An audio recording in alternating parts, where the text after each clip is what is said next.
हाय, hello, नमस्कार. स्वागत आहे तुमचं माझ्या या नवीन व्हिडिओमध्ये. आजच्या व्हिडिओमध्ये आपण कोकणातली एक छान अशी पद्धत पाहणार आहोत. लग्नानंतर पहिल्यांदा ओवसा असतो आपल्याकडे आमच्या इथे कोकणामध्ये. तर तो कसा पुजला जातो, सुपं कशी भरली जातात, हे सगळं मी तुम्हाला या व्हिडिओमध्ये दाखवणार आहे.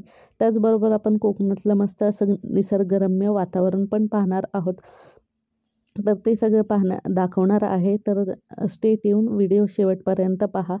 आणि व्हिडिओ आवडला तर लाईक, शेअर, सबस्क्राईब करा. नवीन असाल चॅनलवर तर माझ्या चॅनलला आताच सबस्क्राईब करा. तर चला पाहूया आपण पुढच्या व्हिडिओमध्ये.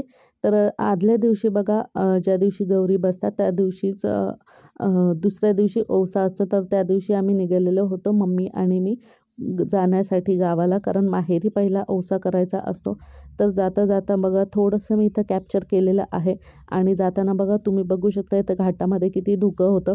तर इतक्या धुक्यामध्ये ड्रायव्हर जे आपले असतात ते जे सगळ्या पॅसेंजरला आरामात एकदम घेऊन जातात. रिस्कीच आहे इतक्या धुक्यामध्ये गाडी चालवणं, कारण समोर काहीच दिसत नाही. सकाळची वेळ होती तरी पण काहीच दिसत नाही. दुपार होती तरी पण तुम्ही बघू शकता किती धुकं होतं. त्यातून हे ड्रायव्हर जे आहेत ते इतकं छान आपल्याला घेऊन जातात, काही अडचण येत नाही.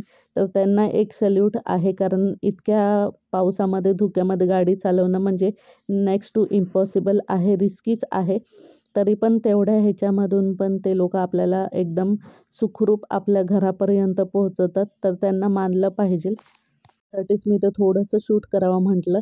आणि त्यानंतर मग आमच्या इथे बाजारपेठ आहे गावामध्ये. तिथेच एक स्टँड आहे, तर तिथे एस टी उतरते. एस टीमधून उतरल्यानंतर आम्हाला थोडंसं काही सामान घ्यायचं होतं. फळं वगैरे सगळी पुण्याहून आणलेली होती, पण भाज्या वगैरे घ्यायच्या होत्या. तर त्या घेण्यासाठी मी एकटीच निघालेले होते, कारण आम्ही एस टीमधून उतरल्यानंतर 5 मिनिटातच पाऊस सुरू होता. त्यामुळे मी एकटीच निघालेली होती भाजी वगैरे घेण्यासाठी. आणि थंडी लागत होती, पाऊस होता. त्यामुळे स्वतःला मी एकदम गुंडाळून घेतलं होतं स्टॉलमध्ये वगैरे. भाजी वगैरे घेऊन झाल्यानंतर रिक्षा करून आम्ही निघालो मग घरी. आम्ही पोचलो होतो 3:30-4 वाजता. आणि आम्हाला सगळं घेता घरी पोचेपर्यंत 5 वाजलेले होते. तर इतकी सगळी धावपळ झालेली होती. गौरी तर ऑलरेडी आलेली होती, कारण 4 वाजताच गौरी आणणार होते. तर आम्ही पोचेपर्यंत गौरी आलेली होती. बघा पोचलेलो आहोत आम्ही आमच्या गावच्या घरी. तर इतकं भारी फ्रेश वाटलं, म्हणजे सगळं आपलं जे काही ताणतणाव वगैरे असतो ते इथे आल्यानंतर एकदम गायब होऊन जातं, कारण हिरवळ सगळीकडे असते, इतकं भारी वातावरण असतं. असं आपल्याला फक्त पावसाळ्यामध्ये कोकणामध्येच बघायला भेटतं. तर बघा, जसं मी मगाशी म्हटलं, आम्ही येण्याच्या आधीच गौरी आणलेली होती.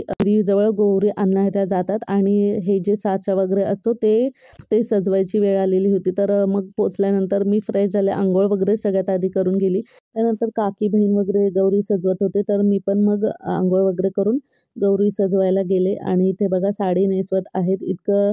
तर आमच्या इथं कोकणामध्ये गौरीसोबत शंकर पण ठेवला जातो. तर मध्ये तुम्हाला दिसत असेल, गौरी गणपतीच्या मध्ये शंकराला ठेवलं जातं. असं तांब्यामध्ये जी पानं आपण विहिरीवरून आणतो ती ठेवली जातात, आणि एक नारळ ठेवला जातो. तर अशा प्रकारे शंकराला पण पूजलं जातं गौरीसोबत. आणि एकच गौरी असते. तर मग गौरी वगैरे सजवून झाल्यानंतर जे गौरीला आहे स्टेजवर ठेवलं गेलं. आणि मग त्याच्यानंतर आज मी आलेली होती, त्यामुळे मग आरती करण्याचा मान मला आज भेटला. तर खूप छान वाटलं आरती करण्यासाठी. आणि म्हणजे लग्नानंतर पहिल्यांदा मी गेलेली होती माहेरी गणपतीसाठी. नाही मग आरती करायला भेटलं मला. तर खूप छान वाटलं, प्रसन्न वाटलं एकदम.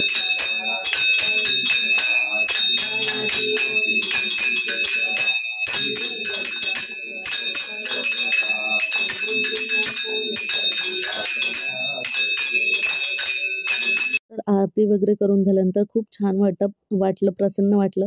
आरती उरकल्यानंतर रात्री मग बघा इथं अंगणातच आम्ही जेवणार होतो सगळे मिळून. तर मस्तपैकी असे खुल्या हवेत एकदम ओपन एअरमध्ये जेवण करताना खूपच छान वाटलं. जेवण वगैरे झालं. नेक्स्ट डेला मी हा व्हिडिओ अटॅच केलेला आहे. हा आहे ओवसाचा दिवस. तर इथं सुपं भरण्यासाठी पूर्वतयारी बघा किती करावी लागते. सगळं जे आहे ते सामान ठेवलेलं होतं एके ठिकाणी आणून. आणि सगळ्यात पहिलं मग भाज्या ज्या कट करायच्या होत्या त्या मम्मीने मला भाज्या कट करून दिला.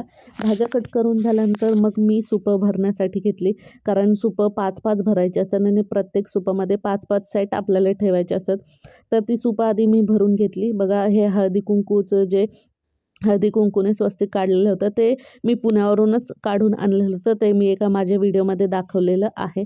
तर सुपं भरताना सगळ्यात पहिला आपल्याला हा जो धागा असतो तर 5 वेळा गुंडाळून एक एक कोपऱ्याला आपल्याला असा हा गुंडाळून घ्यायचा, कारण तो बांधायचा नसतो, त्याला गाठ बांधायची नसते. त्यामुळे असंच गुंडाळून घेतला मी एका कोपऱ्याला. तर असे 5 सुपांना आपल्याला 5 वेळा धागा गुंडाळून घ्यायचा आणि त्याच्यानंतर सुपं भरण्याची वेळ येते. तर सुपामध्ये प्रत्येक एका सुपामध्ये 5-5 सेट भरायचे असतात. म्हणजे पहिला 5 प्रकारची पानं घ्यायची. त्याच्यामध्ये खाऊचं पान असतं, जी रान झाडं असतात त्याची 4-4 पानं आहेत वेगवेगळ्या झाडाची. तर अशी 5 सेट बनवायचे असतात आणि प्रत्येक एकावर 5 फळं असतात. त्याच्यानंतर 5 प्रकारच्या भाज्या कट करून ठेवलेल्या असतात. जो पहिला ओसा असतो त्याला अखंड पूर्ण फळ लागतं, त्याच्यामुळे 5 वेगवेगळी फळं भाज्या कट करून ठेवल्या तरी चालतात. अशी 5 प्रकारच्या भाज्या असतात. त्याच्यानंतर हळकुंड नाही, खारीक, सुपारी, बदाम ते ठेवलं जातं. त्याच्यानंतर जो विडा असतो ओटी भरण्यासाठी आपण आधी विडा घेतो, तो विडा ठेवला जातो. ओटीचं सामान असतं म्हणजे ब्लाऊज पीस, नारळ असतो आणि जे आपण वेणी करंडफणी म्हणतो ते असतं, म्हणजे ते बांगड्या वगैरे जे ओटीमध्ये ठेवतो आपण ते असतं. आणि त्याच्यानंतर हळकुंड, बदाम, खारीक, सुपारीचे जे 5 ठेवतो आपण ओटीवर ते पण ठेवलं जातं. तर अशा प्रकारे हा सूप भरलं जातं. म्हणजे 5 सेट बनवले जातात आणि 5मध्ये सगळी फळं वगैरे ठेवायची. तर असं हे इथे सगळं भरून मी ठेवत होते. सगळी सुपं भरून झाल्यानंतर मी तुम्हाला दाखवते कसं आपण सूप भरलेलं आहे ते. तर हे बघा सूप भरून झालेलं आहे. प्रत्येक एका पानावर 5 पानांवर 5 फळं ठेवलेली आहेत, भाज्या ठेवलेल्या आहेत. त्याच्यानंतर हे वेणी, करंडफणी, हळकुंड, सुपारी, खारीक, बदाम आहे. वेगळे खारीक बदाम पण ठेवले जातात आणि स्वीट ठेवलं जातं. प्रत्येक एका सेटवर 5 असे ठेवलं जातं स्वीट. तर 5 सुपं सगळी भरून झाल्यानंतर एका मोठ्या अशा पांढऱ्या कपड्यामध्ये ही सुपं बांधली जातात. कारण ही सुपं आपल्याला ओसाची असतात गौरी गणपतीसमोर. आणि ज्यांचा ओसा असतो आणि त्यांनी 3 म्हणजे जोडप्यानी ही सुपं ओसायची असतात. तर बघा खूप जड होती ती सुपं. मग नवरा पण आलेला होता ओशासाठी माहेरी. तर त्यांनी ही सुपं धरलेली होती, कारण एवढे पॉसिबल नाही आहे आपल्याला. आणि मग ही सुपं बघा अशी गौरी गणपतीसमोर ओवसली जातात. सगळ्यात पहिलं हळद कुंकू अक्षता वाहून घ्यायच्या असतात गौरी गणपतीला. त्यानंतर हे सुपांना पण हळद कुंकू अक्षता वाहून घ्यायच्या. त्याच्यानंतर आपल्याला हा ओसा जो आहे नवरा बायकोने मिळून ओसायचा असतो. तर तिथे ही सुपं जड असल्या कारणाने काकीने उचलायसाठी थोडी मदत केली. त्याच्यानंतर नवरा आला पुढे. मग दोघांनी धरून सुपं ओसून घेतली गौरी गणपतीला. अशा प्रत्येक घरात आपल्याला ही सुपं ओसायची असतात. 5 गौऱ्या फिरवायच्या असतात.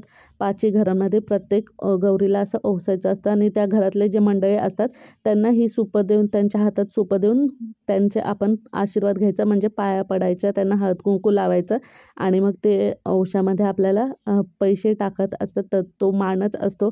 तर अशा प्रकारे बघा मम्मीने मला सोन्याची एक रिंग दिलेली होती ओशामध्ये.